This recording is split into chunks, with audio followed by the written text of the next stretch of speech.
How anxious were you really getting? I mean, there were occasions when you were like 2 points away from winning earlier, before the tiebreak, and when you weren't being able to capitalize on that.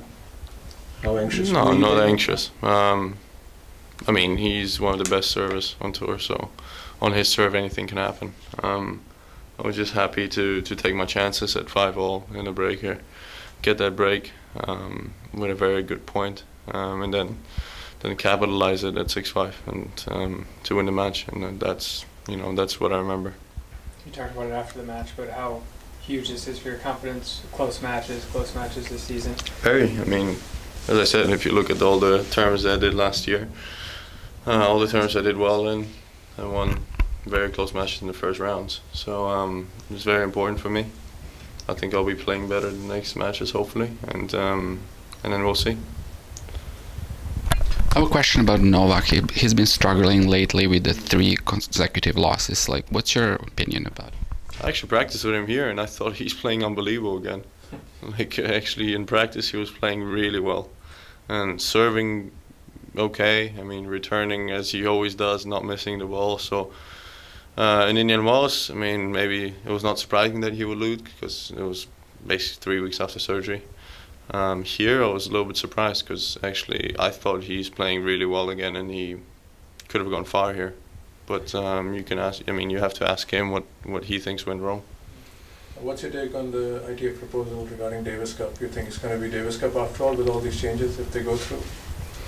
You know, I answered this question before. I think it should be every 3 or 4 years. I think they should make it a massive event in the middle of the summer in one country, like the Soccer World Cup or something like that, and play it over 2-3 weeks. Go from city to city and play it in different arenas, play it in different stadiums, and make it one of the biggest events that we have. And I think the format that they're trying out now is good, but if they would make it, as I said, once every 3 or 4 years, it would be an amazing event.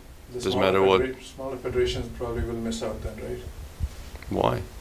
I mean, there's only 16 teams playing now. I think like that you can make group stages with 32 countries maybe. I think it increases the chances of smaller nations playing. What's so tough about Medvedev's game? Plays doesn't miss much. He doesn't miss at all. Has a very big serve. Today, even in tough conditions, with windy conditions, didn't bother him at all. Very flat strokes, especially on the hard courts, and right now he's playing with a lot of confidence. I mean, he won a title this year. It helps him, his first. So he's a very tough opponent, and it doesn't matter who he plays.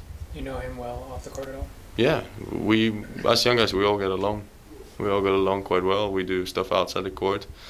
Even though they had a little bit of an incident with Tsitsipas, but Tsitsipas is a little bit younger generation than us.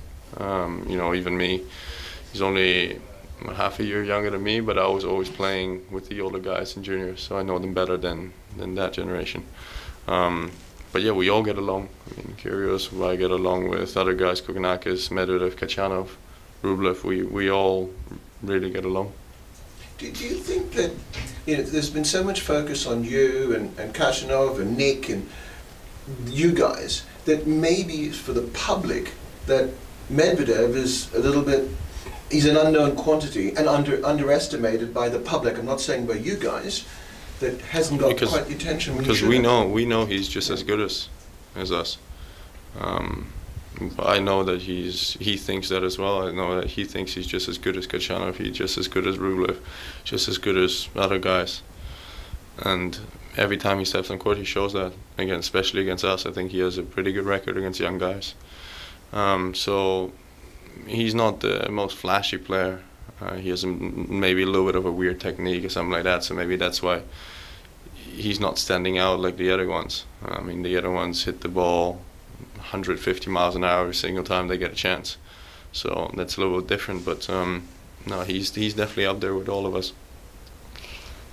Thank you. Thank you.